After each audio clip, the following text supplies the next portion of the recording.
નમસ્કાર, સરદાર સંદેશ ન્યૂઝમાં આપનું સ્વાગત છે। સૌરાષ્ટ્રનો સૌથી મોટો ડેમ પાલીતાણા શેત્રુંજી ડેમની સપાટી 18 ફૂટ 6 ઇંચ પર પહોંચી છે।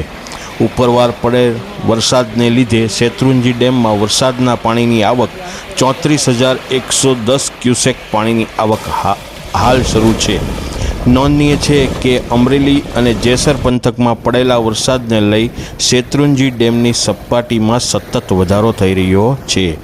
સાથે જ આ સૌરાષ્ટ્રનો ગણાતો સૌથી મોટો ડેમની સપાટી 34 ફૂટ સુધીની છે, જે હાલ 50% આસપાસ ભરાઈ ચૂકેલ છે।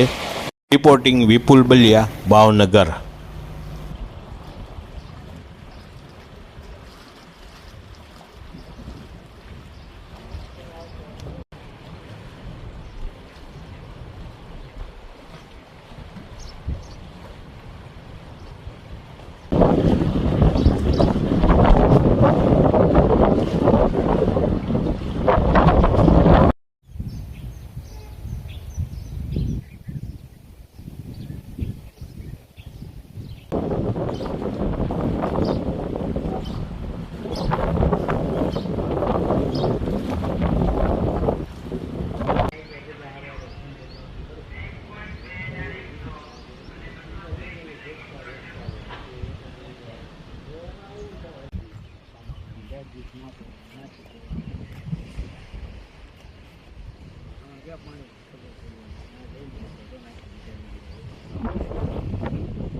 Can I